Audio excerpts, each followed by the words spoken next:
Do you have products with multiple barcodes in the warehouse? Or do you maybe have products that use case packs and you want to move multiple units in one scan? Well, in Warehance, you can do this with product aliases. So today we're going to go over what they are, when you might want to use them, and how to use them. If you don't know who I am, I'm Brady Agranoff. I'm a co-founder of Warehance. We're a modern WMS. If you're looking for your first WMS or an upgrade from what you already have, go down to the link in the description below where you can get a 60-day free trial or demo from one of us. So what is a product alias? A product alias belongs to a product, and it's essentially a secondary barcode for that product, and it also comes with a unit of measure as well as a quantity. So this means that I can have another barcode that still links to that same product, but that barcode can either mean a unit of 1, for example, if I just have a secondary barcode for the same unit, or if I have a case pack of, let's say, 6 of a certain product, I can create a barcode that represents 6 of those, and each time throughout Warehance that I scan that barcode for maybe the case pack of 6, then it will register as 6 individual units. But for example, at receiving or at picking, when I scan that barcode, it would maybe increment the quantity to receive by 6, or it would pick 6 items. That way you only have to do 1 scan for that entire case pack rather than scanning a unit or in each barcode 6 times. Now the unit of measure that comes with it is a custom string, and you're just gonna go ahead and put some text in there, and you can make this whatever you want. So for example, case pack is a common one.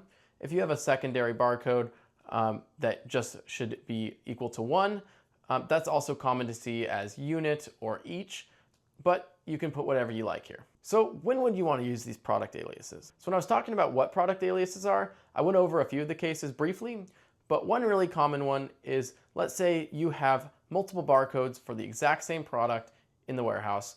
This is common if products are coming from multiple vendors or they're going out to multiple marketplaces, for example, Amazon and Shopify, and those products already have barcodes you've been using for a long time on each of those. So in this case, you may actually need both barcodes available, and so aliases do just that. If you create an alias on a product, then that alias barcode will essentially act as the main barcode as well. Another common use case that we went over earlier is scanning case packs. So again, you have that case pack of 6, and instead of scanning individuals, you can scan multiple quantities at once.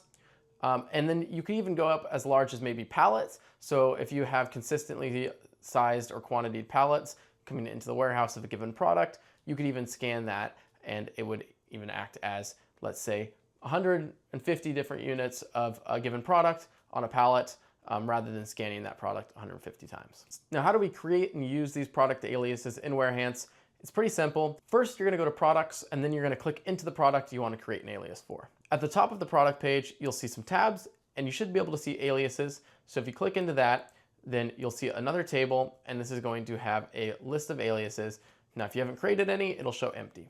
From here, you can click the create button in the top right, and it'll bring up a little pop-up where you can put in the information for your product alias, and then you can also generate a barcode from there as well. If you click the little generate button, click create, and your alias should show up in the table. So how do you actually use product aliases? Well, once they're created, you can go over to the right-hand side of that table, and there should be a more actions button on each row of the table. So go ahead and click that for the product alias that you want to print the barcode out for. Click print barcode, and then you can print those out.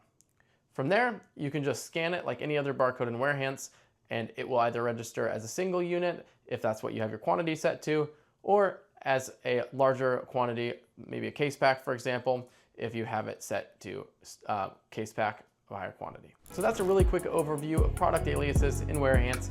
If you have any questions, or you want a 60-day free trial or a demo of the software, go down to the link in the description below, and happy shipping.